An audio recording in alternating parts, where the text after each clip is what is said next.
of informing London's recovery.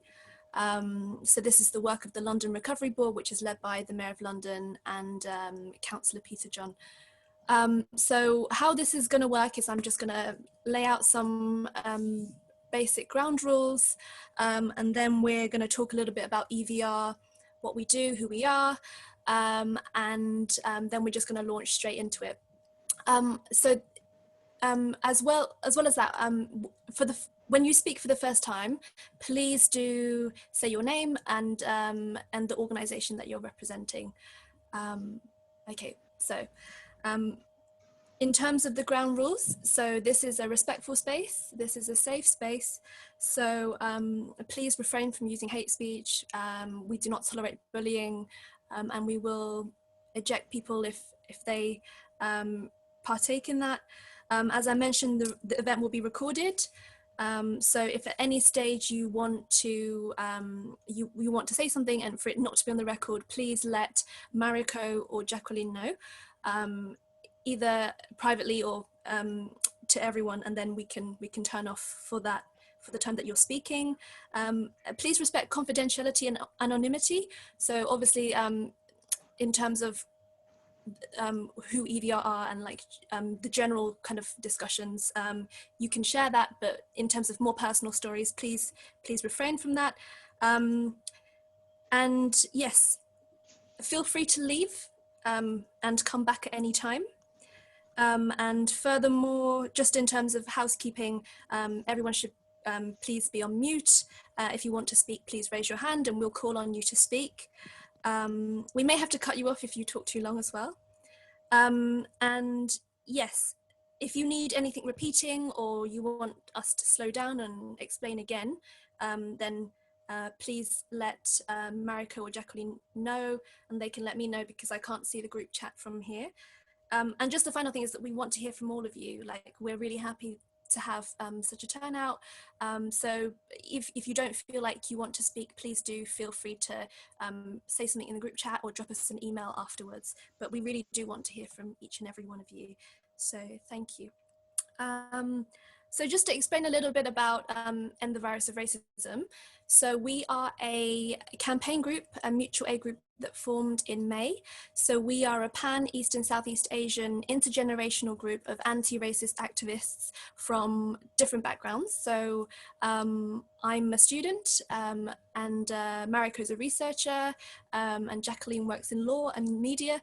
And yeah, other ones of us, you know, work in tech, we work in the community sector, and there's a lot of artists as well, and I'm sure they will introduce themselves in the course of the call. So what we started as, we came together because we saw statistics showing that hate crimes and racism against Chinese and Asian other people had risen threefold over the beginning of the year, and this pattern has continued, and this is why we are still campaigning. Initially, we had an open letter, and it was signed by over 100 people, including Sarah, who is has joined us today, and the letter called on the Home Secretary to declare no tolerance, zero tolerance against anti-East and Southeast Asian racism, and also to call for an independent public inquiry. We did have responses back from the Met and from the Home Secretary, and they were inadequate and did not address the root causes of our concerns, which is why we've continued campaigning. And where we are now is that we are crowdfunding to build the UK's first non-profit community organisation that is dedicated to tackling systemic anti-East and Southeast Asian racisms. And it's combining political advocacy with research, with education, with support services as well. So that's a bit more about End the Virus of Racism. Feel free to ask any more questions, but I'm just going to hand over to Jacqueline now to talk about the social media side of things and how you can get involved with our work. Hey there, thank you. So my name is Jacqueline, and I work in my day job as a legal assistant at a film and TV distribution company, but I've come to join End the Virus of Racism to help out on the social media side. I'm one of the core organizers of End the Virus of Racism, and I am helping build a foundation for our social media presence, which has been amazing to connect with so many East and Southeast Asian artists, anyone kind of involved and interested in our community. And it's just really helped to build and strengthen our community engagement. So if you want to follow us on our Instagram, we are at End Racism Virus. We also have a Twitter page, which is at End Racism Virus. And we have a Facebook page and a Facebook group, which I will share in the chat as well. If anyone wants to follow us or join our group, it'll be great to have you guys there and to continue expanding our community. So thank you. And I'm going to pass on now to Marika, who will speak about Southeast and East Asian Center. Thank you, Jacqueline, and very good evening, everybody, and thank you for joining.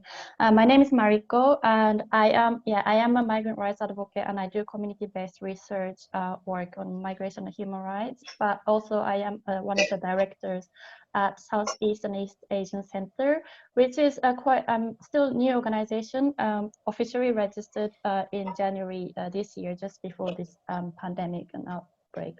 But it was initiated by a very established Filipino migrant-led organizations, Kandungan Filipino Consortium, to expand our support to the migrant communities, particularly those who are more in vulnerable situations with precarious migration status, LGBTQ and women, LGBTQ communities and women, migrant communities, also ethnic minorities within Southeast and East Asian communities as well.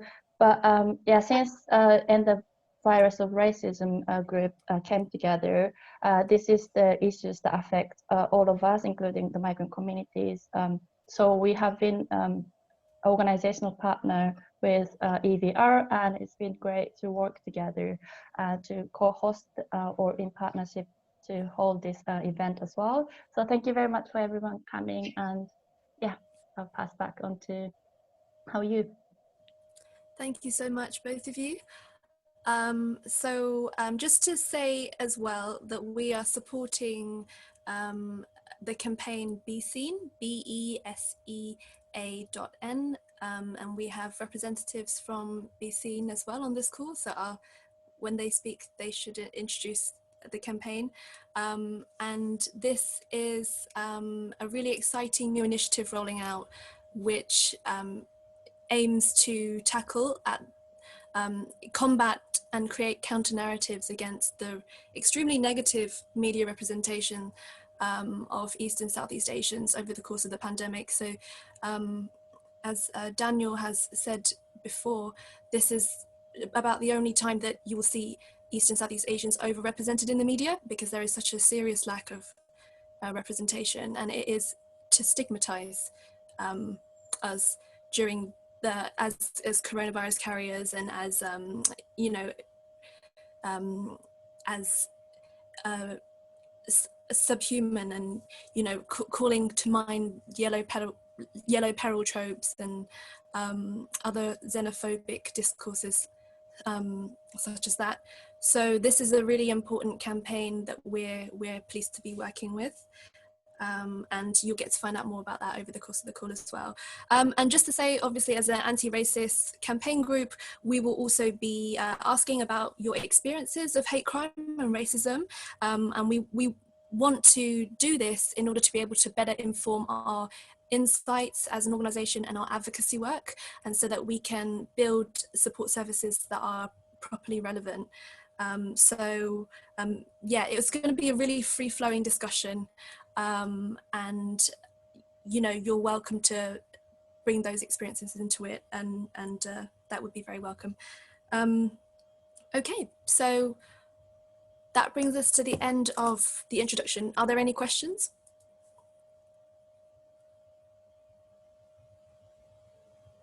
No?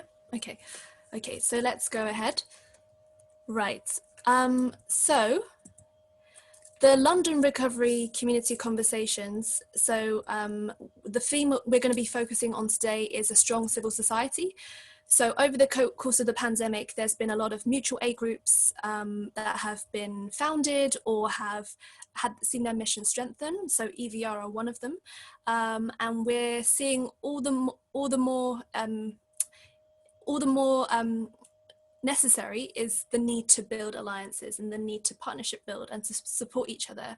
The community sector has been defunded a lot over the years. I've been in the community sector myself for 5 years, and there's often been it's often a case of you are trying to apply for funding, apply for grants, and it's just a never-ending kind of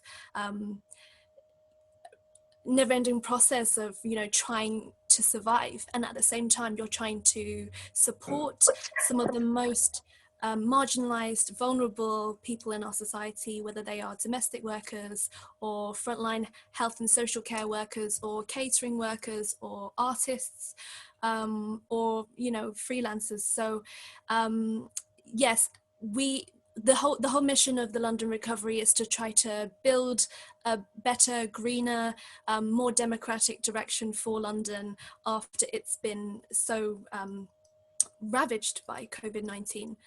So this is part of the text. So what we're supposed to do is just respond to it, critique it, and so I'm just gonna ask Jacqueline or Mariko to read it out, because I'm aware that I've talked a lot. So does one of you want to read it out loud? Sure.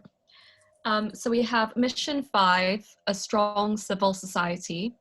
During the pandemic, community groups, volunteers, and civil society organizations, such as not-for-profits, have played a crucial role in supporting Londoners' well-being, tackling inequalities, and enhancing the city's resilience. There are 120,000 voluntary sector organizations in London. Over 90,000 volunteers from London registered to volunteer via the NHS volunteering scheme, and by the end of March 2020, 700 new mutual aid groups have been set up. The mission is all Londoners can play an active role in their communities, making London a more equal and inclusive city post-COVID-19.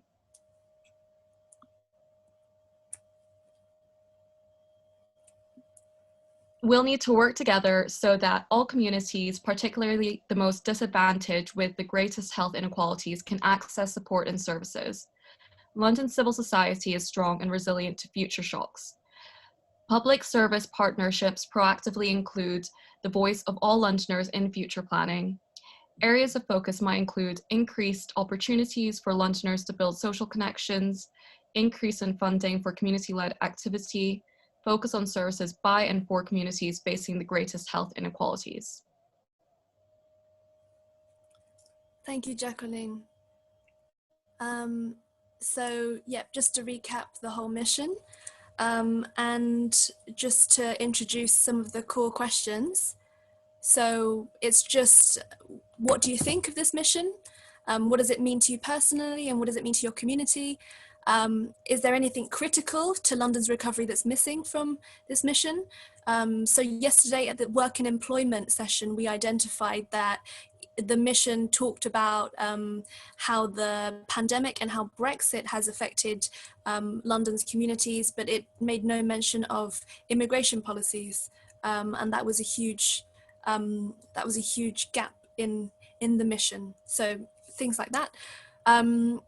Another core question would be, what actions or interventions would have the most impact? Have you got any examples of projects or initiatives that you've been inspired by, or that you've partaken in, or that you have seen work, whether they're local, national, or international examples? And finally, how will we know that we've succeeded? And who has a role to play in meeting this challenge? So, I mean, in answer to the last question, I think all of us, we have a role to play, and I think it'll be really interesting to hear some of your stories and experiences so far. And just before we launch into a discussion, just wanted to say that as well, that the London Recovery Board, which is leading this work of shaping London's kind of recovery, doesn't have any East or Southeast Asian representation. So East and Southeast Asians are very much underrepresented in government at all levels, and in decision-making structures and recovery processes. So that's why we want to be using this information to push for not only change in terms of interventions and actions, but also representation. So that's the situation that we're dealing with at the moment. But back to the mission. Would anyone like to start us off?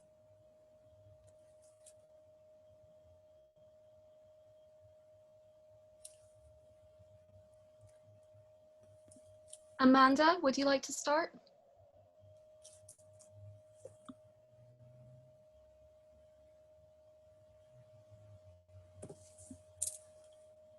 Amanda? Oh, hello? Hi, thank you. Can you hear me now? Yeah. Yeah, okay, so I'm Amanda and my day job is as a stakeholder manager in rail for the Department for Transport. But during the COVID crisis, I've been working as part of Masks for Extraordinary People. So this is a not-for-profit group that started sort of right in the beginning, early April, very much grassroots, very much stemming from social media call outs and mutual aid groups. And now it's amassed to become a group of about 100 volunteers now. And so basically what we do is we sew and make face masks, which we donate to organisations like Women's Refuges, to schools, to kids clubs over the summer. But this all started by making face masks for bus drivers. So we've done, I think it's around 10,000 masks we've donated to various bus garages around South East and South London. And we recently had a contract with Go Ahead Bus Company to make 13,000 face masks for them as a paid contract.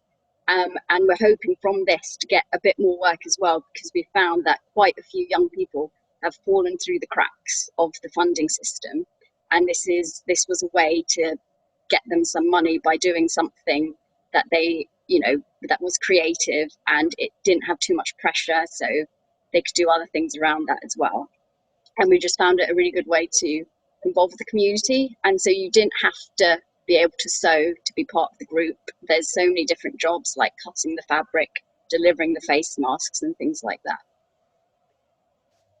And so basically, when reading the mission statement, I would feel that it'd be good if there was more sort of government support to groups like this that have sort of become something from the COVID pandemic, and not just let them slide and sort of disappear as the sort of pandemic goes away as well, but just to sort of build on what we've already got.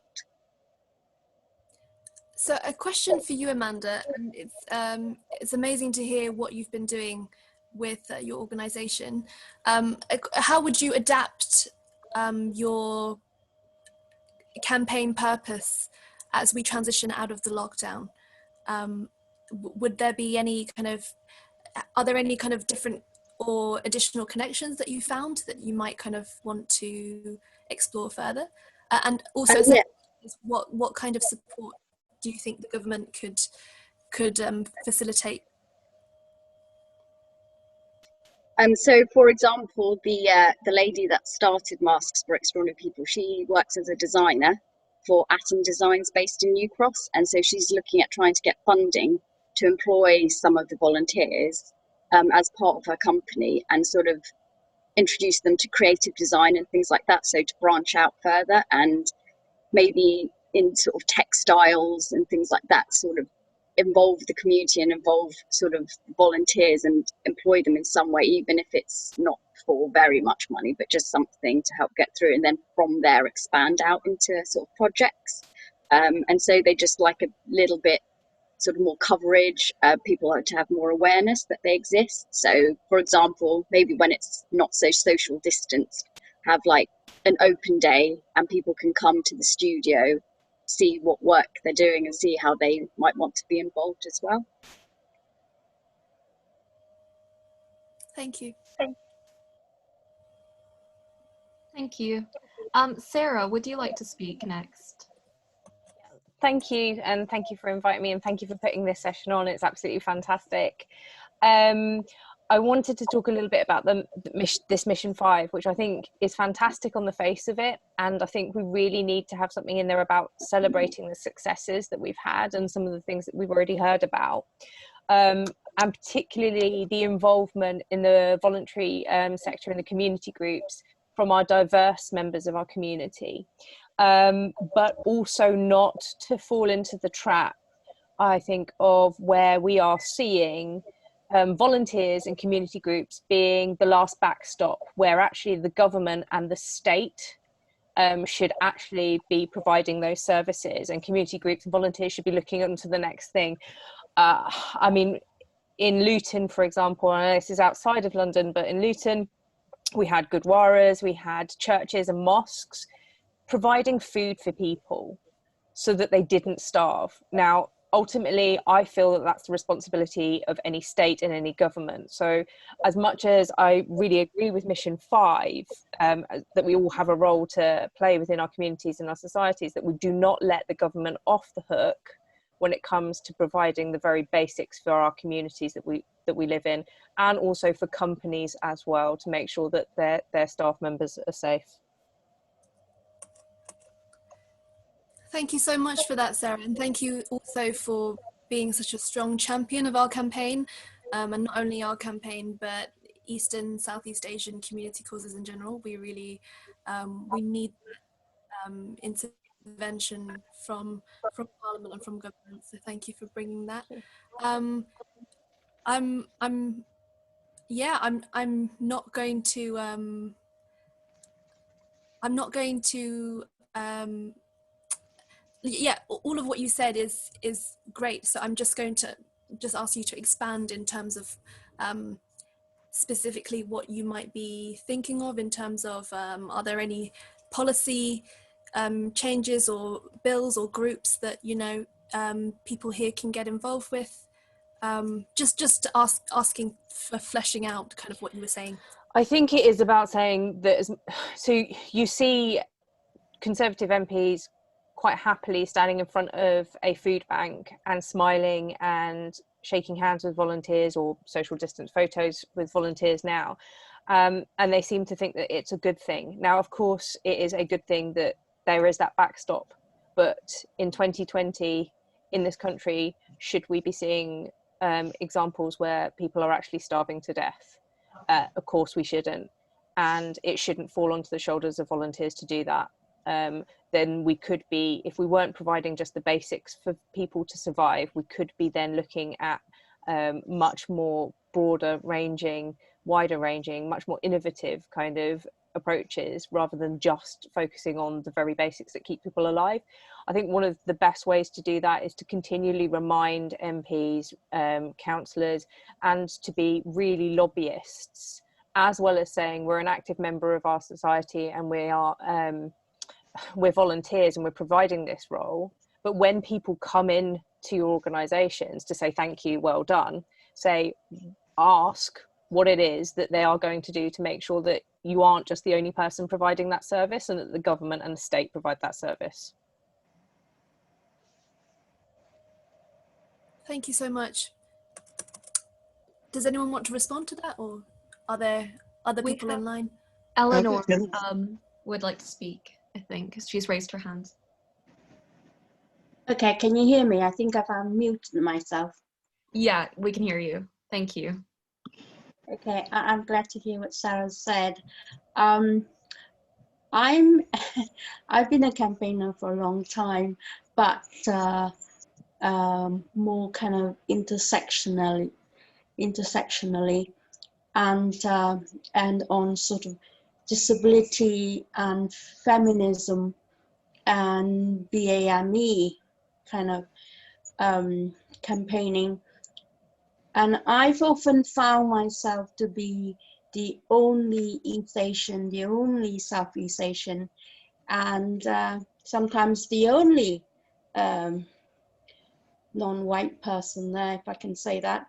So I'm just wondering, and I'm hoping to reach out or find out from this group if there is there are the people who are keen on helping to lobby. For example, I'm lobbying Greenwich Council to have more representative voices. I work a lot with, for example, I've just got a piece of funding to help out with Black Lives Matter, Black History Month. And it's just like, I do a lot of that kind of anti-racism, but it's so heartening to have this group. And I'm hoping that sort of more Southeast Asians and more East Asians would be interested in kind of joining me in that kind of campaigning, to have more disabled people, and yeah, more disabled East Asians, because there's an awful lot of so-called vulnerable, most vulnerable people as disabled people, though a lot of disabled people don't like to use the term vulnerable. I'm going to stop there. Can I come in here? This is Jabez. Sure, go ahead, Jabez. Sorry, this is Jabez from the Hadley Chinese Community Services. The Hadley Chinese Center has been around for more than 30 years, and from 2018 we have been in discussion with the Hadley Council to have a bigger building to establish the first resource center for the East and Southeast Asian, and we hope we will have it open by next year. By looking at the mission, one of the things coming out is that when they talk about most disadvantage and the greatest health inequality, in our mind or in the general people's mind, East and Southeast Asian are hardly associated as the most disadvantage of greatest health inequality because of the lack of representation and lack of organization among ourselves. And I think for the census information, in 2011, the census said that there's more than 500,000, there is 500,000 East and Southeast Asian live in London, compared to a decade ago of under 200,000. That is a rise of 170%. And we are coming to the next census now, and we haven't seen, even though there's evidence of the triple of the population, but we haven't seen any triple in resources from local authority or from any public body. For me, I think on this mission, the important thing is to bring it back to the East and Southeast Asian in the context of we are expected to be, by the authority from public body, to be self-reliant, because we are so good at self-reliance and we are not complaining.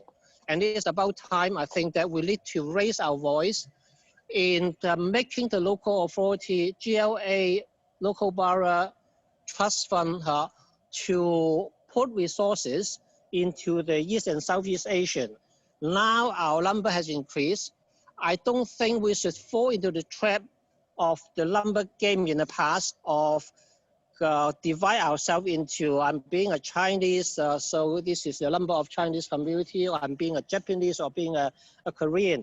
Every one of us, as a single community in comparison, would fall into the trap of your number are too small to justify allocation of public money. I would think that by grouping ourselves together, we are in a stronger position to demand for the GLA and local authority to have proper research into the East and Southeast community in their area on all sorts, about employment, about education, about support to women's family, children. We have no report whatsoever compared to the breadth of Asian community. They are ample. The repercussion of the local authority not have a definition of East and Southeast Asian demonstrate they don't have a recognition of East and Southeast Asian. I think we need to raise our voice, forget about Chinese, forget about Filipino, forget about Korean, forget about Japanese, raise our voice as one voice. As East and Southeast Asian community, we share by the same experience of the prejudice and the under-resources, and demand the resources to put into the East and Southeast Asian community, just like when they have a recognized Black as a community, Asian as an identity community. There are plenty of researchers, and the repercussion of research and understanding of their needs is that trust funds, there are thousands of trust funds, haven't heard of East or Southeast Asian. I think that is what I like to put into in this contribution is civil society require our participation. It's also the public body to invest and research, should not rely on us to find out our needs, to tell them our needs. It's their responsibility to research and have objective study to identify needs and allocate resources accordingly to address the needs identified. Thank you so much, Jabez, for that powerful contribution. And just on behalf of End the Virus of Racism, just want to thank you, because you are a pioneer in our community sector, and you have seeded so many community organizations. So we really stand for your activist commitments over many decades. So thank you for joining us as well today, and I'm glad that we got to hear from you. Thank you so much. Sorry about yesterday. I'm really glad. Well, I'm not glad about the virus, but I'm really glad how through this virus, I see a large number of East and Southeast Asian, especially young people, coming to the scene, and that is what we need. And for too long, the Chinese community and so-called East and Southeast, dominated by the Chinese, are dominated by old business interests. Well done. Thank you. Does anyone want to respond to Jabez's point? Thank you. Thank you, Jabez, for your comments on solidarity between our community. I think that's something that EVR have really tried to champion, is bringing all the different countries within the East and Southeast Asian communities together. We really want to improve on our solidarity across the different nationalities in the UK especially. I think Jill would like to speak next. She's raised her hand. If you'd like to speak. Thank you. Okay, thank you. Yeah, hello everyone. I'd just like to echo what Jabez have been saying, yeah, because for over 30 years we have been working together to try and bring resources in the community to help the Chinese and Southeast Asian community access services. Yeah, it's still an ongoing struggle, and the point that people say about the Chinese community is stronger. Like Jabez said, it's mostly business community, but also at the moment most of the Chinese center is still struggling to survive with all the sewage cuts. Yeah, and most of the time it's the elders who are in their 70, 80, even 90s. They are still hanging on in there to try and keep those the center going. And we really need more younger generation, younger blood, because the excuse is they are busy earning a living, but then also more younger people need to come in to help out for cessation. That's why it's so such a breath of fresh air to see the attendants in this group are all younger people, and you all are doing a lot of excellent work. So it's important that I think we all work together, and also maybe form more alliance and form more forum, yeah, to continue to campaign for, let's say, the Mayor of London and each individual borough have their base as well, to still have dialogue with the councils to seek more funding and seek more support and help for the communities to access services, yeah. And like say in the past when I worked in social services in Hackney, I actually sort of set up a forum for all the statutory and voluntary sector to come together, health, education, social services, and the Chinese center and the Vietnamese group to bring all the challenges and difficulties and the gaps in services and find common solution.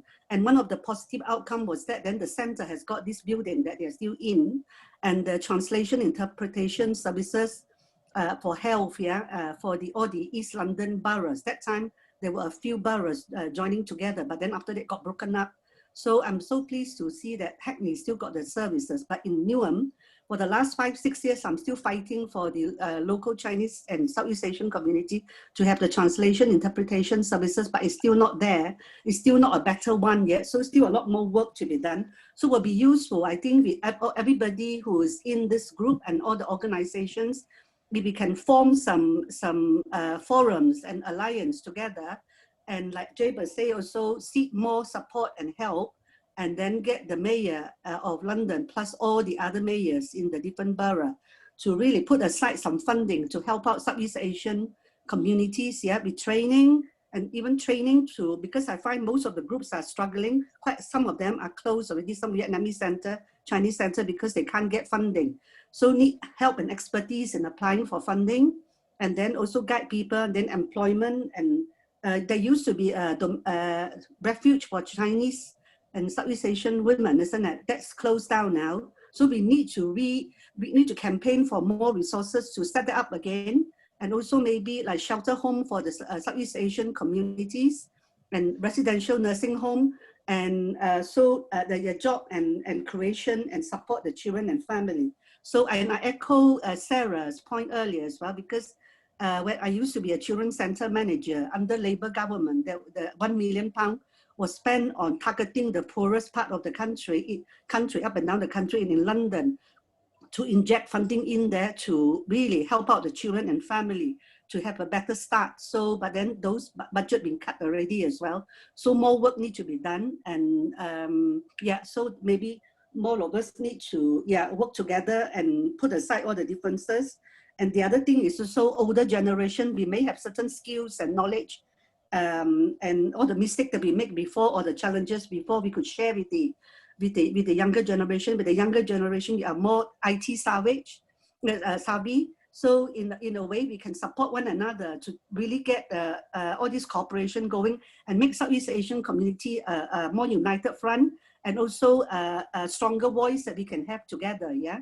So yeah, hopefully after this meeting in the future, we could have more meetings, with the mayor and then among ourselves as well. Yeah, and the break down the generation gaps and gaps and the differences among the different countries. Yeah, because we are all still facing the same challenges. Yeah, thank you.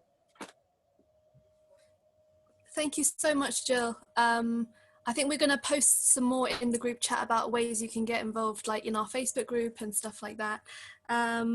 But yeah, all of what you said there is brilliant and excellent. And it's true that there is a lot of intergenerational gaps. So there's I think our generation, or I'm speaking for Marika and Jacqueline, and yeah, feel free to correct me, but there's a lot of alienation between the generations. So it was a common experience of myself and my peers and my friends growing up that, we felt that we were invisibilized, and there was nobody that came before us. And I think through the course of community building, it's really recovered some, recovering that history has really helped remedy some of that racial trauma, from feeling that, there was no imprint of East and Southeast Asians in society. We've been here for 200 years and longer than that. And there's a lot of, there's campaigns, social movement history, cultural history there that isn't widely known. Even we don't necessarily know about it. So really loved what you said, Jill, about learning from each other and learning from each other's mistakes, because you don't want to sort of be working in silos, and also not recognizing that you stand on the shoulders of giants, because of course we do. So yourself, Jabez, and many others in the group, Mei-Ling from yesterday's call, we stand on your shoulders. So thank you for being here. Can I just quickly supplement a point, because I was just thinking with the cuts and everything, with the COVID as well, the economy not that good, but then so many experience and knowledge and resources are around that we could barter and support each other and provide training for each other. So then you can still make it work, but at the same time, still there are funding out there, but just needing some support and help to get them in, and so that everybody also have a slice of the cake to develop further with the community. Yeah, really important. Thank you. Just wanted to ask a question, because I know that Jabez works in Hackney, and Mariko's SEAC is also based in Hackney in Dalston, and then I'm about to be based at Newham. But I just wanted to hear you talk, or invite you to talk, Jill, if I can, about the differences between Hackney and Newham. So you worked in Hackney, you set up this infrastructure, which means that the CVS sector is it's functioning, from what I can tell, really well. So actually we've been, of all the boroughs, probably got the closest connection with Hackney because of their strong CVS sector. Could you talk a bit more about why it's been so challenging in Newham versus Hackney to set up a comparable infrastructure? Okay. I think because Jabez and I, 30 odd years ago, we set up the health center together, and we also helped to set up Newham Chinese Association together. And then I think if the Hackney CVS, the community liaison team that I later on moved into from Chinatown manager post to work in social services, the council was very forward looking. They actually set up the community liaison team for communities that do not speak English. So the Chinese community, the African Caribbean, Asian community as well. Yeah, so there's a team of us trying to access people's services. But I saw a lot of Vietnamese refugees were suffering that time, so I took them under my wing to access services, and then negotiated for that building, and quite a few other things we created. There was a lot more funding. If the CVS is still there, they are very strong, they can support the community groups. But in Newham, from what I gather, since I came back 5-6 years ago, doing the dementia project from the health center, and found that they told me another year they will be closed already because there's no more funding from council for 8 years, only the £500 for the two-party. And then later on, I found out actually the similar organization like CVS being cut by the Newham Council. So Newham Council cut out that branch. That means all the voluntary sector being left in the dry, on their own. So all struggling. So quite many already, especially BME groups. I mean, Newham has got 104 languages. Yeah, the BME group is more than the Caucasian community, but most of the time the funding I still find is such a struggle. It took me 6 years. I still haven't been able to get call grants for Newham. You know, so a lot of the time the funding sources is it also because the council now split into 8 neighborhood areas. Yeah, so if you work on individual neighborhood area, you can get funding, but groups like Chinese community and smaller groups that spread it across, especially with the catering work, the Southeast Asian and Chinese community, they work in catering, they all scattered across. So the center haven't got enough funding. How can one staff go for 8 meetings to try and fight for funding? So in the end, you just lost it, very difficult. And then we have to use other source to get funding through a big lottery and things like that, but still doesn't pay for the call grant. Yeah. So yeah. So there's still a lot more work. That's why recently the campaign for us is to keep feeding back to the Newham Council. They have to give support to the voluntary sector. So now a new organization called One Newham being set up to try and bring all the groups together through this COVID to do some more work. Yeah, yeah. So so individual groups. Yeah. Okay. Yeah. If I can come in here and share some experience, I think the difference is that most of the Chinese center, well, you have about 10 funded Chinese center funded by local authority. Compared to other East and Southeast Asian community in London, it's really luxury for the Chinese. But the fact of the matter is that most of these Chinese centers are set up in the 80s. I think the important thing is the background, the political atmosphere is important.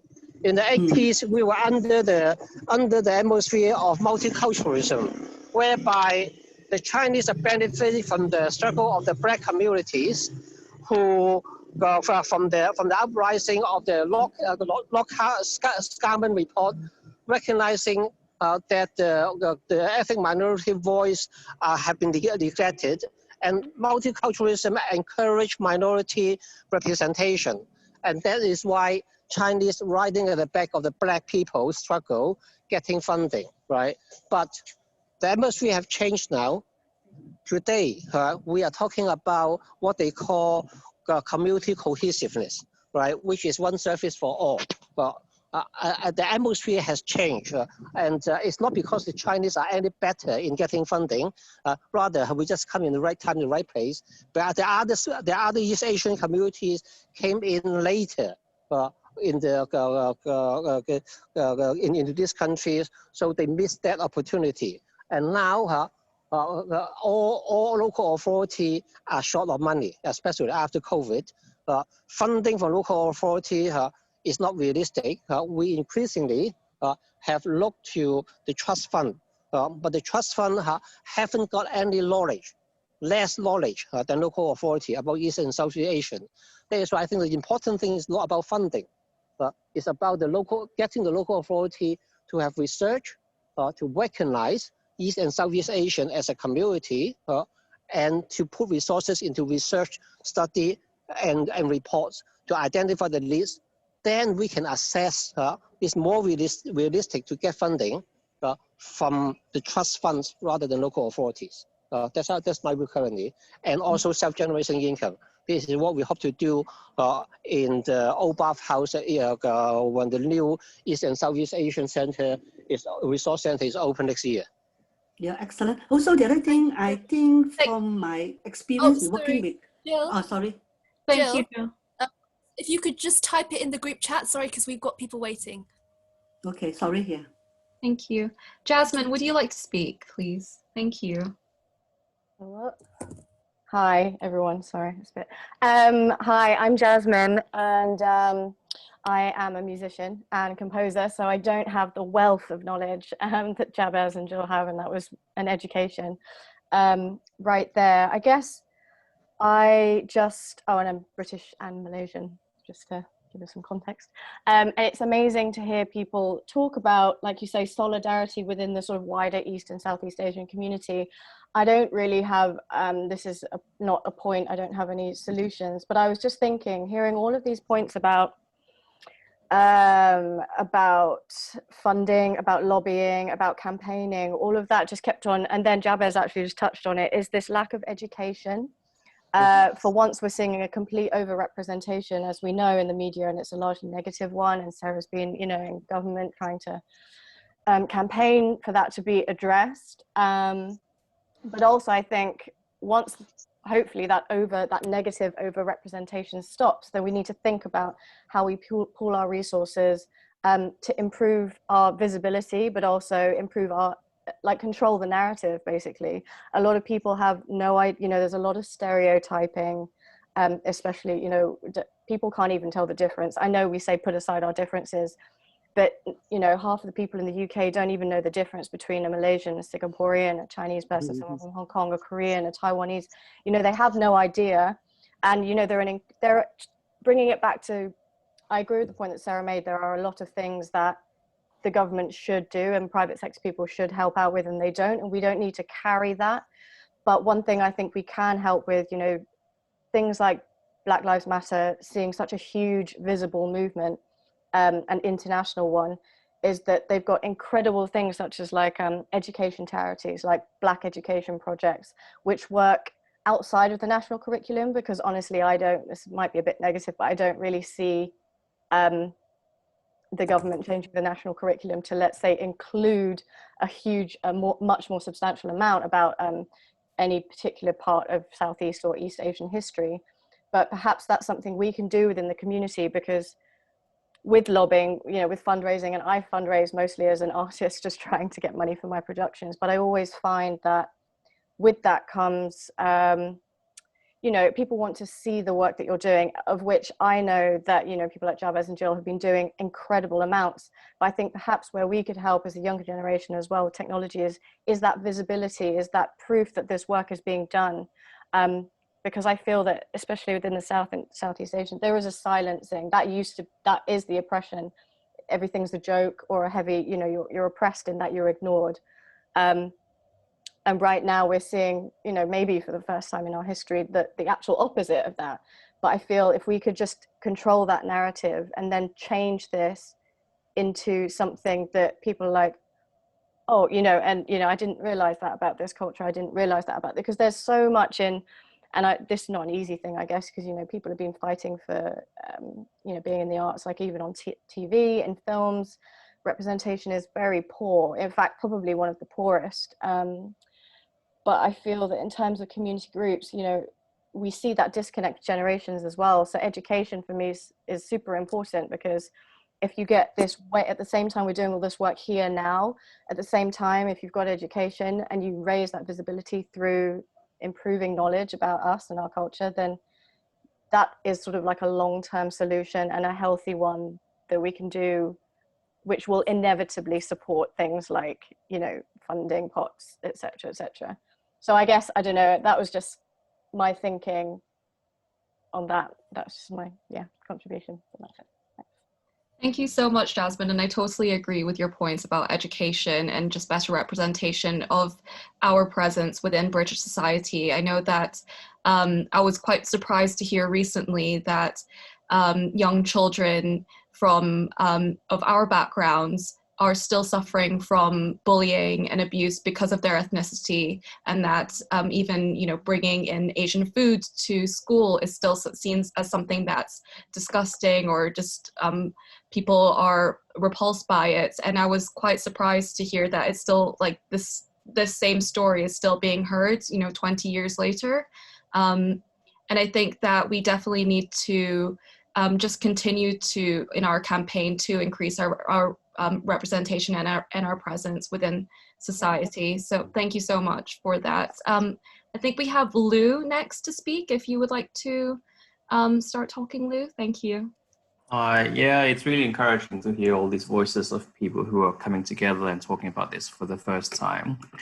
I think my comments on this mission is sort of linked to what other people have been talking about. So, you know, the 3 bullet points on the areas of focus, I mean, it really does look like sort of some like undersecretary wrote it in 5 minutes rather than somebody who actually spent time thinking about it. So there's nothing there about employment or housing or any kind of structural barriers that have been exacerbated by COVID-19.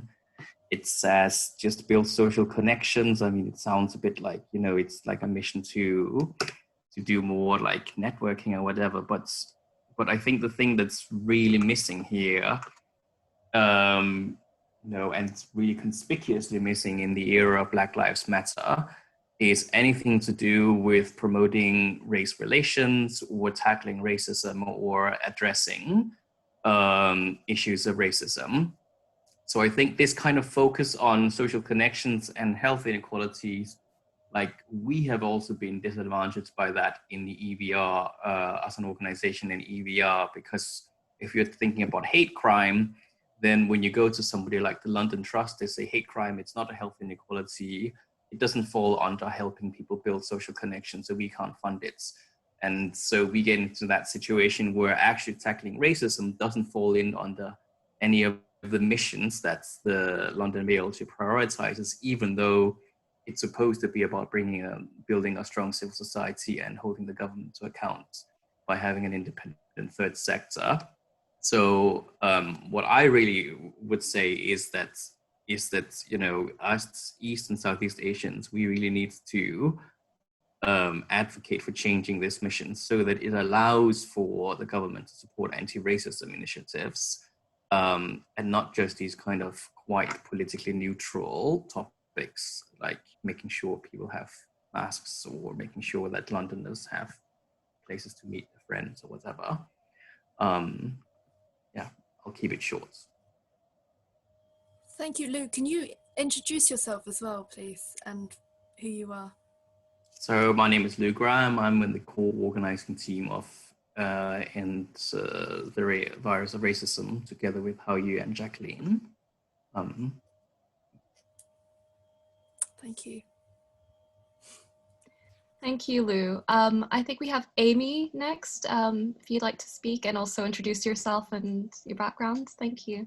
Thank you. My name is Amy Fung. I'm co-founder with 5 other East and Southeast Asian women of Be Seen. It started with us meeting through a petition started by Viv Yao.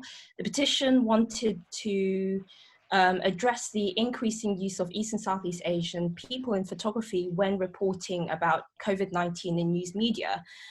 After hitting a wall individually complaining to these news agencies, Viz started a campaign and we started pushing it really hard, and we've had great celebrity backing from people such as Katie Leung and Benedict Wong.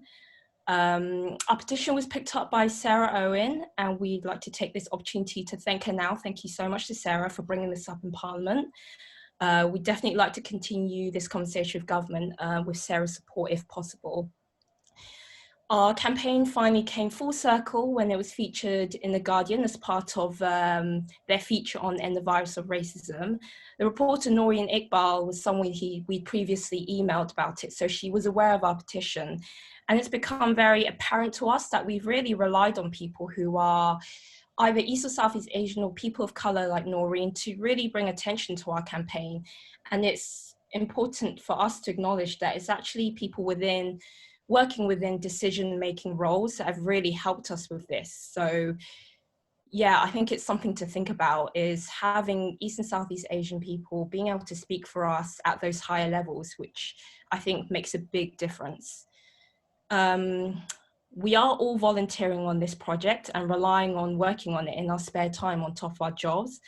We're at the moment also gathering data on actually how many images do feature East and Southeast Asian people unnecessarily in these articles.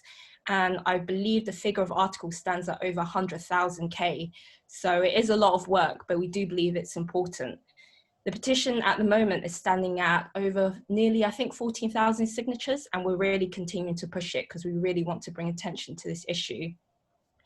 On top of that, we really feel a sense of urgency because, as we all know, we're hearing about crimes being reported daily against East and Southeast Asians. And we believe that there's a real need for education around who we are and what we do. And there are sort of things, quite large things, I think people are not knowledgeable about us, but also small things like terminology, how we aren't properly defined. And we're creating resources to try and tackle that. But again, it's just the 6 of us, and we really welcome support from the whole community to help educate us on this matter. On top of that, saying that BeSeen is a platform for celebration and networking. We want to celebrate because we are a very vibrant community, and we want to bring previously isolated East and Southeast Asian people together and to let us meet and talk and discuss, because as a speaker previously said, we tend to not do that. But we have seen a steady rise of very active, socially aware East and Southeast Asian people who do want to start speaking up and bringing our struggles to the fore.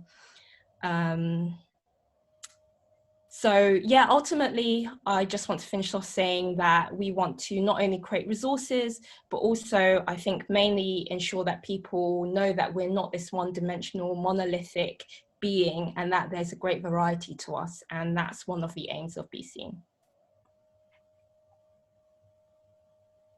Thank you, Amy. I think we have, is it Marika next? Yes, thank you, Amy, so much. Yeah, Marika, would you like to? Yeah, if that's okay. Yeah, I just want to kind of echo, going back to what Sarah was saying about food bank and all these things that, you know, it's the state's responsibility, but a civil society organization has been playing such a big role, and it's like that with migrant communities as well, especially those people who, well, we spoke about it yesterday a little bit, but people who have no recourse to public funds or no documents at all to have access to any kind of public support. And yeah, so it's all these invisible communities that exist within our invisible Southeast and East Asian communities. And we've worked with a lot of people who have been in these very precarious situations. And even though NHS has said that, okay, for testing for coronavirus and treatments are free, it's clear, but we still get people coming to us and asking, is it true? Are there going to be anyone reporting us? Even there is any gathering for migrant communities, that still people are very scared. And it's a very scary experiences for people to go to get any kind of healthcare access or food, housing, whatever. So this is something that it's a very long history of hostile environments that created all this kind of distrust within the community. And yeah, this is something that really needs to be addressed, especially in London, where there's so many people who are in these situations of temporary migrant status, or refugees, asylum seekers who are not allowed to work, or fall out of all these public sports. And I just wanted to point out one thing that I thought it was quite related to what we also discussed yesterday, that Francesca also wrote in the chat box about, people, but at the same time, we're talking about all these migrant communities. There are, excellent volunteers that are supporting, doing self-helping and supporting each other within the communities. And these people have really shown their skills of supporting the communities and organizing and that sort of thing. So if Francesca is still here, I would like to invite her to talk about the experience of Kanungan, because I know that there's been lots of work around with vulnerable migrant communities. I don't know if she's there. I'm here. Yeah, there you go. If you like, because I thought it was an excellent point you made in the chat. Oh, but yes. So Kanungan is an organization working to empower Filipino migrants in the UK. We have several member organizations with kind of different areas of specialty. So we've got housing associations, an organization of domestic workers, people who are supporting people to upskill and get professional training. And so during kind of the peak of the lockdown, we had volunteers doing runs and doing delivery of meal and groceries to private individuals who are struggling, and also to staff at the NHS. We also set up a mental health kind of support network because in Filipino languages, because we were aware that basically people, because of the hostile environment, were not going to the NHS or not seeking out actual help that they're entitled to, because they were scared of being reported and then being deported. And so really it wouldn't have been possible without all of the volunteers that participated and members of the public that donated money. And so I think what you were talking about, the thing that I popped into the chat, is this idea of, if you're going to use this labor for free, then there should be a way of rewarding it in exchange. So what are some mechanisms for organizations, charities? Maybe there can be some kind of agreement amongst voluntary sector in London, where basically you say, okay, if you take part in food delivery, then we can give you a certificate saying that you have experience with logistics, and that's a transferable skill that you can put on your CV, and that can then help you get work, especially, in the current situation where, there's a major recession. So really anything that we can provide to the community to boost their CV, I think would be really useful, especially because it is members of our communities who are participating. Like, most of the volunteers were other Filipino migrants. So I guess in the meantime, while we can't pay volunteers, what are other ways that we can upskill them and value them? Yeah, that's really brilliant. Thank you, Francesca. And I think yeah, so there are all these organizations and community groups that have a trusted relationship with these vulnerable people. So it would be important to recognize the work of these organizations and put resources into them if the government cannot help people without status directly. There's people who are doing this work. So yeah, thank you.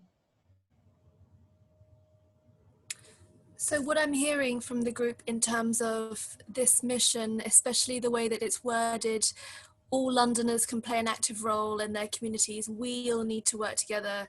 It's as if the mission sounds as if from the leadership they want to take credit for community and voluntary work that we're all doing, that all of us in this group are juggling our main jobs and doing this, sometimes even deprioritizing taking care of ourselves and taking care of things that we've got in our lives to in order to pick up this urgent work.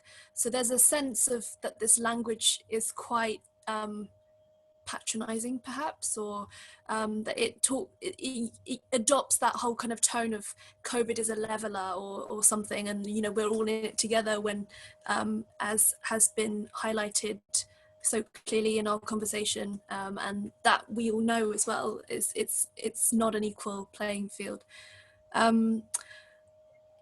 So just wanted to bring it back to core questions as well, and feel free to, you know, bring any stories that aren't related to the core question, but just to emphasize.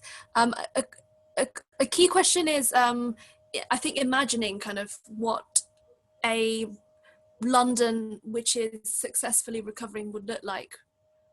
And to that end, how will we know that we've succeeded in creating a strong civil society?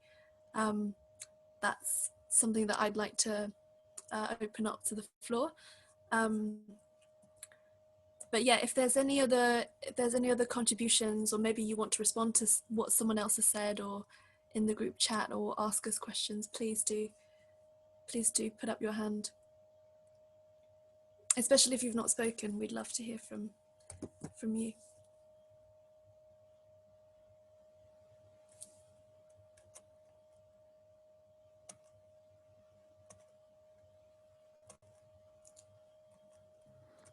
Sorry, there is one particular organisation that deals with hate crime. They're called Tell Mama, and they have on social media been reporting cases of anti-EC crime. I don't know if it's worth actually working closely with them to see if they can help out. We're in. Thank you for that, Joy. We're in conversation with Tell Mama about potentially working together, because they have a reporting tool, and they also have a sort of research base of articles, and yeah, we are in conversation with them. That's brilliant. So, yeah. Thank you. Can I also say something about the hate crime that was raised here earlier? Neom Chinese Association, with the protection approaches, they were commissioned by Neom Council to provide training on hate crime to the community. They are working with us, and also Chinese Welfare Trust. We just got some funding from National Lottery to deliver a six months emergency COVID-related hate work, yeah, within the community. So we will be looking for maybe at least 4 groups in London and 8 groups outside London in each region of one of the 8 regions in England, yeah, to provide training for staff or volunteer on hate crime, and also detailed training about how to support victims to report, and also maybe set up as reporting center as well. And the other level will be recruiting volunteers or staff or volunteer who would like to be trained as community trainers in hate crime and hate incidences. So then after that, then they can deliver, continue to deliver training to raise awareness within the community, so that more people will report the hate crime or hate incidences. Not quite sure people know the difference between hate crime and hate incidences. Yeah, hate crime is still hate crime. Sorry, just to say, because there's so many groups here. Can all of you please contact me? Yeah, contact me if you're interested. Yeah. Okay. Thank you. And there are more resources to come. Thank you. Just wanted to. Okay, so I was going to pick on Zoe, but she's left. I wanted to. Yeah. Okay. So I think we've got Peter, and then I would like to ask Peksan if she would say something, because you were on yesterday's call, and I can't remember if we heard from you, but we'd love your insights as well. So Peter, and then I think Peter had accidentally raised his hand. Oh, okay. But yeah, Peksan wants to speak. Please do. Thank you. Hi. Sorry, I was just signing off actually, because my kids are running around behind me, so I'm finding it really difficult to concentrate. So apologies for that. But just a quick introduction. So I work very closely with LCCA, who asked me to come onto these calls to have a look at it, and also with CARG, so that's the COVID-19 anti-racism group. We formed back in March, and actually we've had discussions to form way earlier in January and February, when we actually realised there's an issue around the media coverage of COVID-19. Just because I work as head of press at LCCA, so I was seeing this coming in as we were organising Chinese New Year. So I'm completely in awe that all you young people are getting together and doing this and having these amazing conversations. And I do agree actually a lot with, mostly with a lot of what Sarah has been saying, that we've had so many voluntary organisations step forward for their communities. I've seen it in South London, like your earlier speaker. I'm also part of Masks Enchanted, where we were sewing for and donated. And there's only a few of us. We don't have 100 sewers. There's only about half a dozen of us. And we've donated over 1,000 masks to hospices, GPs, churches, to reach those vulnerable people. But really, we shouldn't have to rely on voluntary services to support vulnerable parts of our society. Sarah is completely right in the front that we shouldn't have to rely on that. We shouldn't allow government to step away from that responsibility. But I'd also seen in South London, the Sri Lankan community come together and actually do the whole food parceling, reaching out to their elderly community, not allowing them to go out, and doing all that sort of ethnic food buying, for example, which I don't think at all was supported in the NHS system when they were trying to support people during lockdown. It misses out a whole part of not just cultural identity, but actually realizing what people need in that time frame. You know, from something as basic as their food necessities, you'd have to rely on your ethnic minority voluntary groups to actually assist with that. And I myself had worked with CIAC during lockdown and cycled in to actually collect face masks to hand out to the vulnerable and the elderly in South London who couldn't actually get to these centres, to actually get these face masks, which at the time was very difficult to get, were very expensive, and therefore, you know, they were financially burdened by it, for example. None of these things were addressed by government, but actually all these things were supplemented by voluntary organisations and required groups like Javis and Jill and myself to go on to things like police conference calls, which Jill had mentioned yesterday, who they had set up, and have to say, I understand a lot of groups aren't very comfortable with police interaction and from history and so forth. But I have to say, on this respect, the community engagement team for the Met, for London at least, had made a huge effort to reach out to the community to find out how could they tackle the issue with the rise in crime against our community. And they made great lengths to get in contact with various other groups, not just the Chinese, you know, communities, but the Indonesians and the Thai and so forth. And I actually helped them get people in to translate those crime and hate videos that they had done and sent out to, you know, on social media. So they are doing, some of the public authorities where they have the means are doing what they can do. But I think under-resourcing is probably part of why they are unable to reach every corner. And that's where I think our strong civil society with our voluntary groups can step in and actually assist them. Whether we can all do this long term, I only do this in my voluntary role as well. I have a full-time job. As we come out of lockdown, it'll be much harder, I think, for a lot of us who've been volunteering in this time to maintain the kind of dedication we've had when we weren't locked down, when we didn't have as that much free time to actually assist the parts of the community that general public authorities weren't able to reach. And I don't have an answer for that. You know, just like the rest of you, I'm learning and reflecting and trying to improve as we go along. And it'll be fantastic if we can work with you guys as well.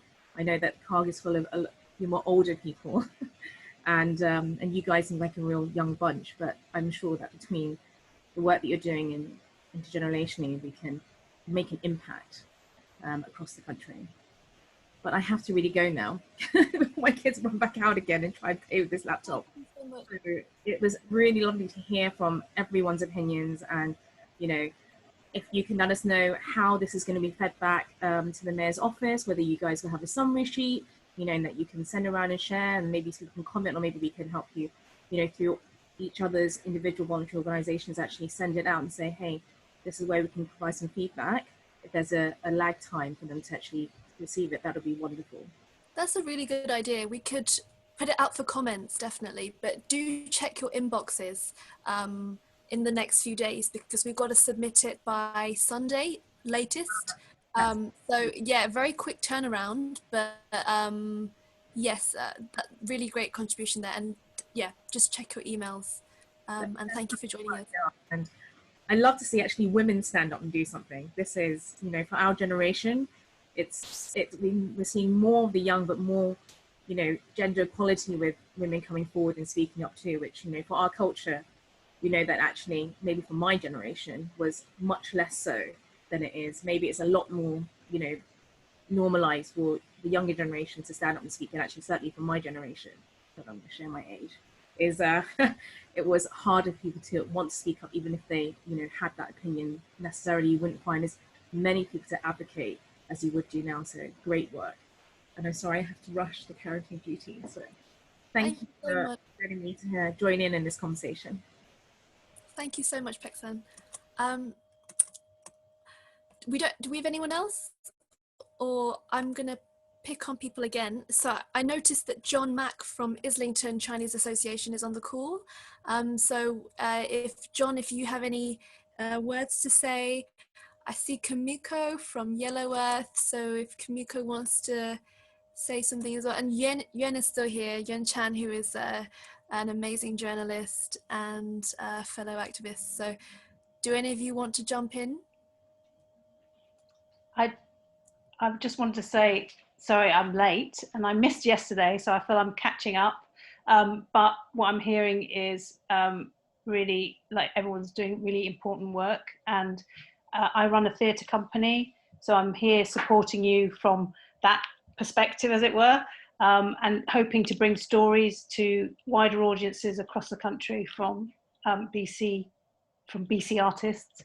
So in any way that we can support, you know, the work you're doing, I definitely feel we should be. So, but I haven't got anything practical to add particularly, apart from saying, yeah, it's brilliant that you're taking up this mantle and doing this, and the support here from us, from myself personally, and from the company. And I think, yeah, sending out the summary out would be good. I'd like to see that, and I'll have a chance to read it. It'd be good. Sorry, but thank you. Thank you, Kimiko. Yellow Earth, by the way, it changed my life as well.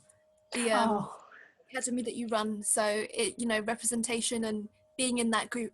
Yeah, really great. Good. Well, that's great to hear. And we're actually going for a rebrand and rename, so that's all happening in October. So just look out, and I'll be contacting you. So we've got some exciting stuff happening. Thank you.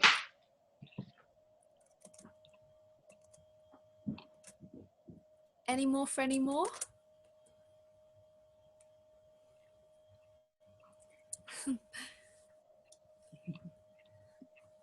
Wow, you guys seem more quiet tonight. Is there something? No one's raising their hand, so yeah. I just anyone, feel free to jump in. Hi, it's Marianne here. I don't know if I know that Carly put a message in the group, but it was during a point where there were a lot of messages coming through. So I guess I'll just take the opportunity to plug the Be Seen newsletter. As Amy mentioned, we're trying to kind of shine a positive light on ESEA experiences and representation in the UK. And we're hoping to launch our website very, very soon. And we've got, Carly's popped a link in the group. We're encouraging people to sign up so they can stay up to date with what we're doing. So watch this space. Thank you. Thank you, Mayan. Thank you, Mayan and Carly. I think Carly's just reshared the link. So please do get in touch with the Be Seen group.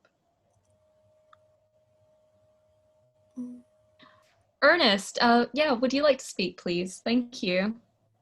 Yeah, hi. So I'm a medical physics PhD student. So, I mean, I kind of got into this because I've been volunteering. So in the past, when I was working at the Royal Free Hospital, I've been volunteering as a sort of Chinese interpreter for patients that, like, they don't have someone accompanying them and they don't understand English very well. So helping them get through their appointments and understand what the doctors are saying. And after that, I was volunteering with the Camden Community Chinese Center, doing the same thing, helping especially elderly patients get through their appointments.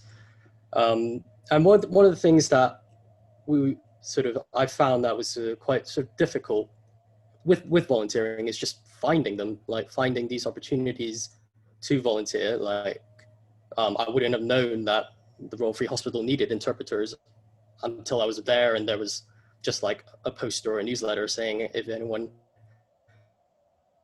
could help out, then that's what I did. And same thing with sort of the Canton Community Chinese Center. With that, there's things like a bit of a language barrier as well. So I know I speak Cantonese quite well, but I know friends that don't speak any Cantonese or Mandarin, and they want to help out, but they feel like there's nothing they can do. And I think with the age of kind of COVID, where a lot of people, especially people so like me, like students or just young people at home under lockdown, they do want to volunteer, but they need to find ways to volunteer. Maybe it's online, maybe it's going through data. I remember one of you are looking through articles and counting how many Asian faces you see. That's something that you can outsource to a mass group of students or something. And because currently most of these Chinese kind of community centers and volunteer services, they're quite sort of based in boroughs or small regions. Whereas now with the kind of the more internet-based kind of world, maybe a more centralized way of finding volunteers would be more helpful and get more people that want to help. So, because most of my peers right now, they're doing sort of local mutual aid groups, helping old people get their food and food deliveries and stuff. But it's not like specific to the Asian community. But yeah, just those are my thoughts. Thank you, Ernest. I think that, yeah, there's something in there about having a notice board or having some sort of opportunities website or network where you can kind of find these all in one place. So that's amazing. And also, we'd love to connect with you as someone who is a fluent Cantonese speaker that is, who's based in the UK. So yeah, definitely do kind of keep in touch. And Ernest, I think in the chat box as well, the Be Seen group would also really appreciate your help as well. So thank you so much.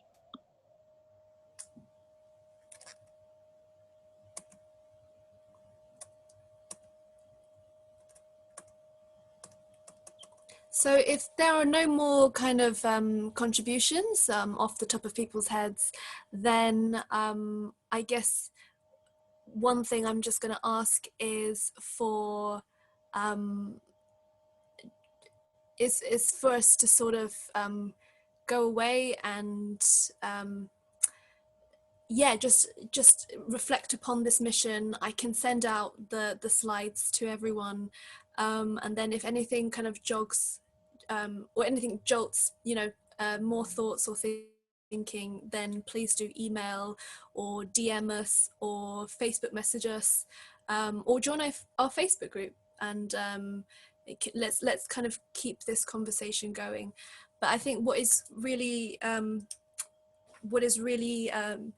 positive and empowering about doing these community conversations, and we definitely want to do more of these, is just the opportunity to learn from each other, and to it's easy when we're working on campaigns for it to be very intensive and for us to sort of put all our attention on that area, but it's every now and then it's good to zoom out and see what other people in the movement ecosystem are doing, and as Jill and others have been saying, build those partnerships and build alliances.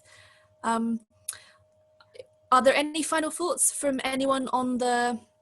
I think Ernest would like to speak again. I think you raised your hands. Yeah, just another thing. So I go to UCL, and do you guys know the name Jonathan Mock, the guy that was beat up on Oxford Street because of coronavirus?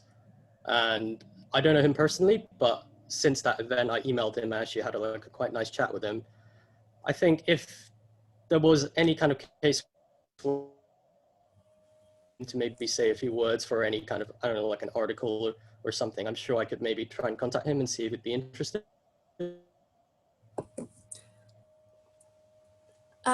Yeah, that would be amazing. Jonathan is actually, yeah, he's featured in our campaign as being an example of a really one of the more egregious attacks that we've seen, and yeah, I think the sentencing will take place in early September. I don't know if Jacqueline. Okay. I think it's well, I don't know if, on Monday. On Monday, yeah. Well, I'm pretty sure he's gone back to September Singapore. the 7th. He's Singaporean, so he's gone back. So I don't know what's going to happen with that, but yeah. Okay. Thank you. That would be really Just, confusing. Yeah. Sorry. We were thinking about putting together a panel leading up to the sentencing that was going to happen on Monday. It was going to be just a panel with activists and academics and potentially lawyers as well to talk about not just Jonathan Mott's case, but also like the wider history that it sits in.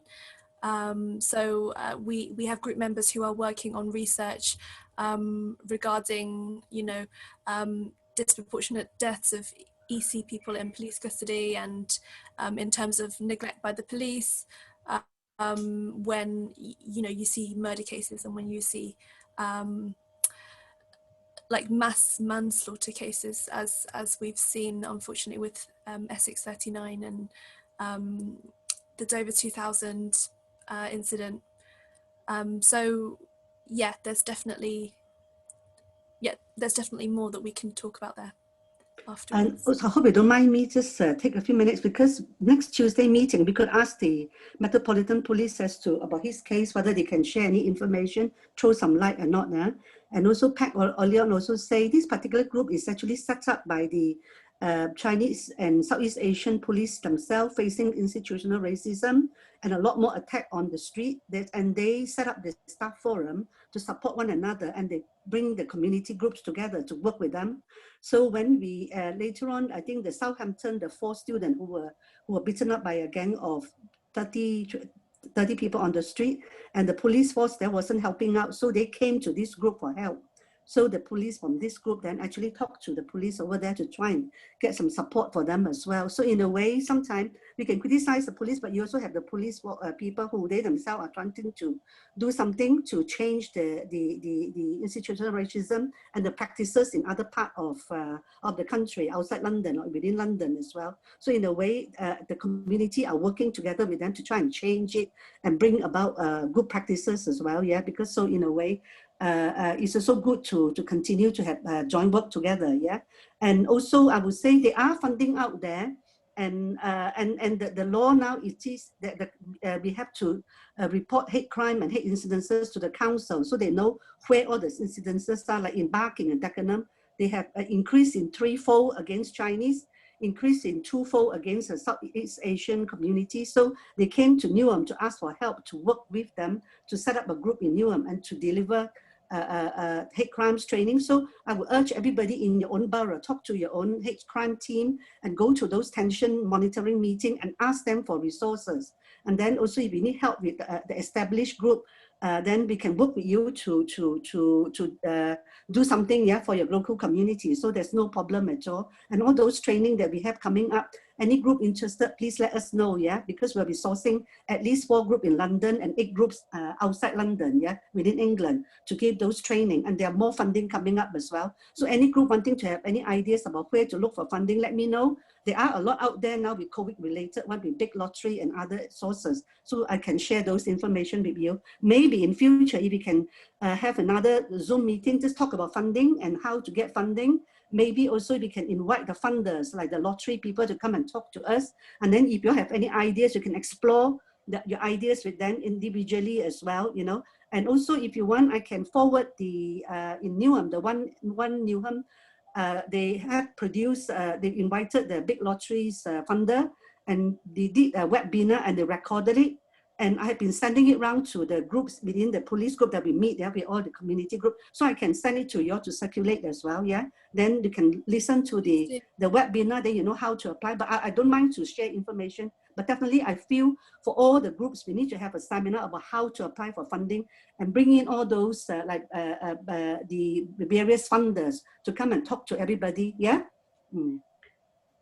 Thank you so much, Jill. And if anyone does want to get in touch and join this meeting that Jill's kindly offered about funding, please do get in touch with us on our email, endracismvirus@gmail.com, if that's something that anyone would like to be a part of, because it's definitely that would be a hugely helpful session. So yeah, we'd really like to connect with you on that. Thank you so much. Lovely. Yeah, if you can organize, it'd be great. Yeah, thank you. I think if I can just respond that I think we would definitely welcome any kind of meeting where we talk about how we can look for funding and figure out how we can move that forwards and how to work together with Jill on these issues. It'll be really wonderful.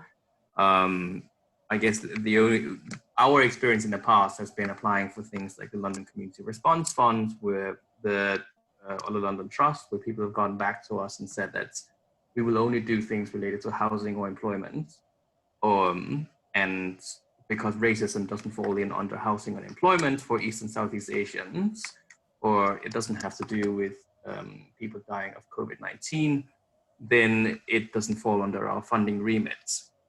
And the only comment I was making is that I worry the same thing will happen to this particular mission. So it says focus on services by and for communities facing the greatest health inequalities. If the focus becomes predominantly on the health inequalities, then work on addressing racism, which a strong civil society should be doing, doesn't get funded if that becomes the mission of London. But like you said, there may be other avenues to get funding, and we would definitely be really happy to talk to you and meet with you about other ways forward to work together on that.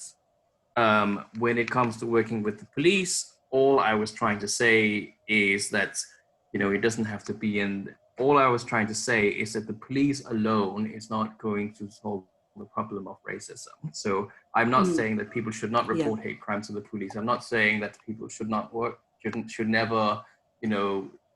trust the police. I'm not saying that. I'm just saying that the police is not going to stop racism on their own. Yeah.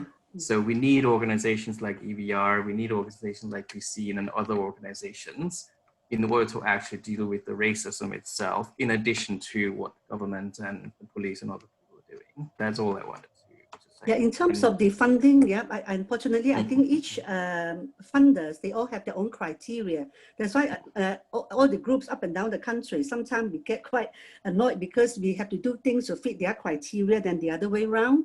But then I must say my past 5-6 years experience working with the big lottery, they are now listening to the community groups. So if you do get some funding, they love us to feedback to them what work, what did not work, how they can improve.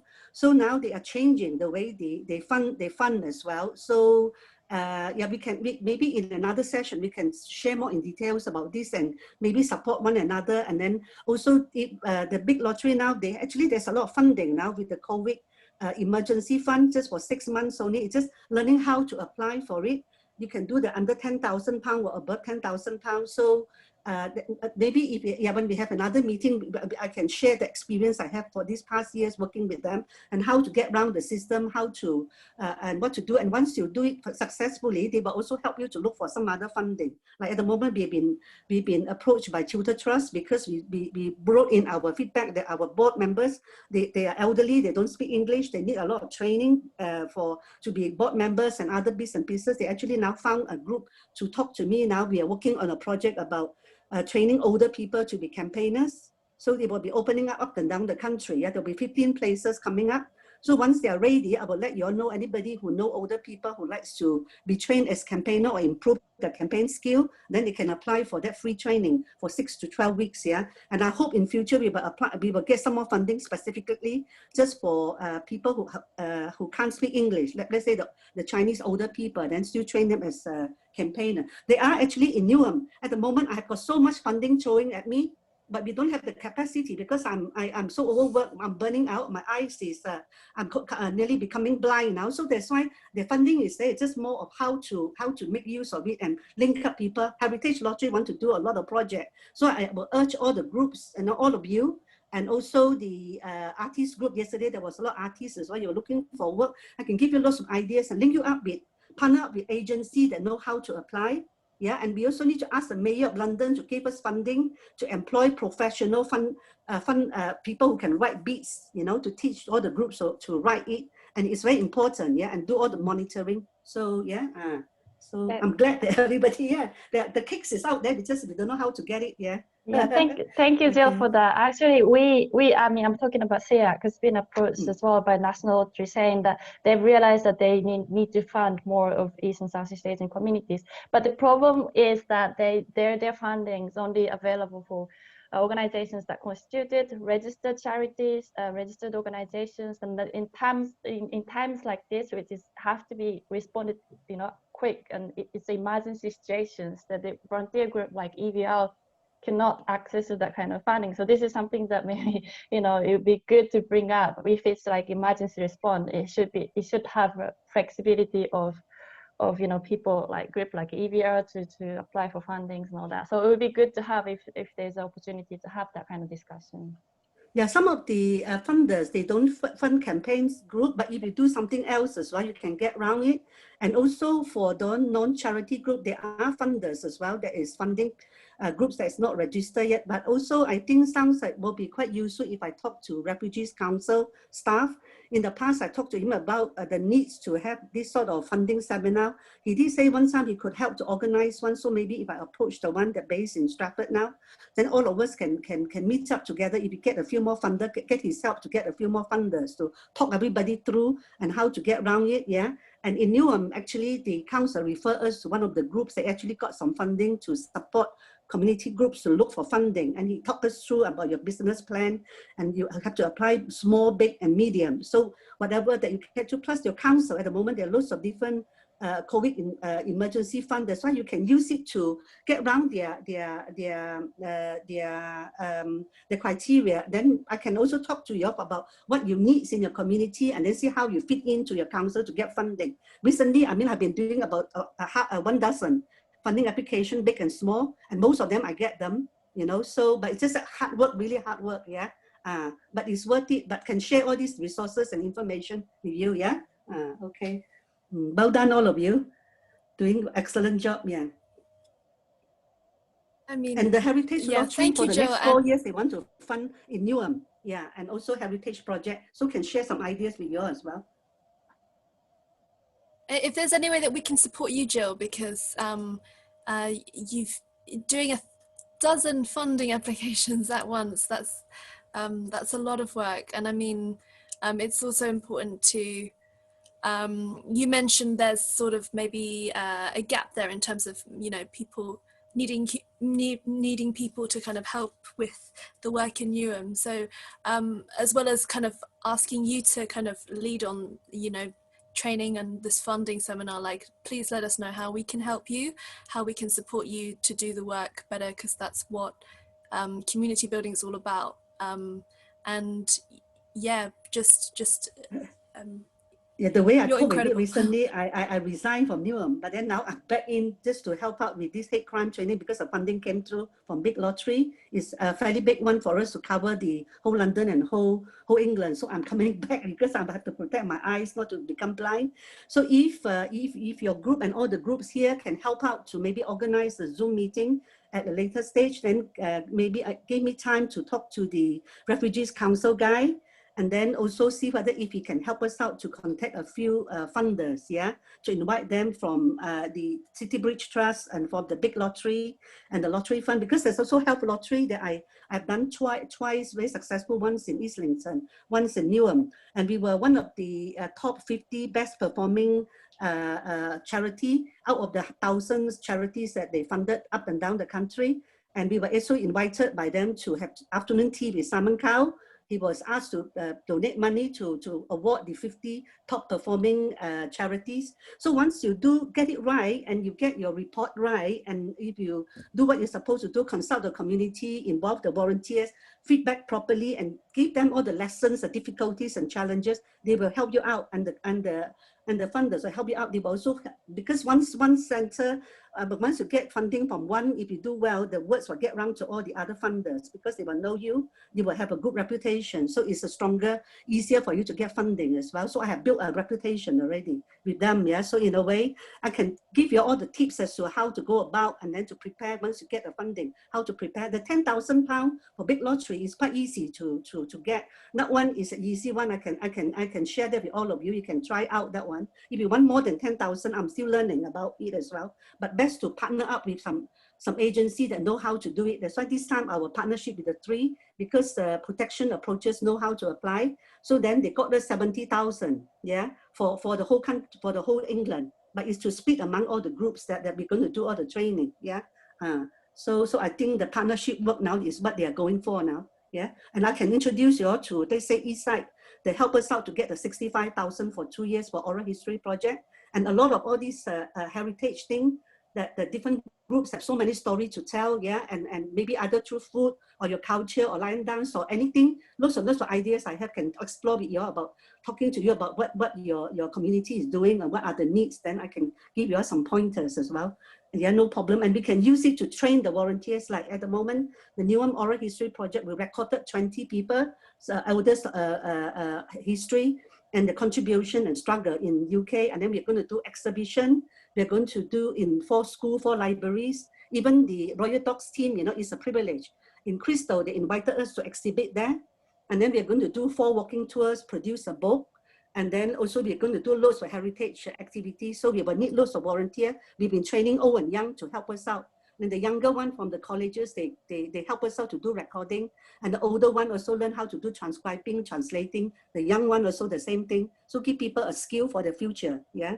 So so there's a formula that you can use to apply for funding. I'm learning now through all these years of try and error. So love to share with all of you. Then we can all share the bigger cake all together and create more jobs and projects and support those people who don't have recourse to public fund or other people in difficulties, for them to gain some skill in volunteering. Then after that, they get into job later on. Yeah.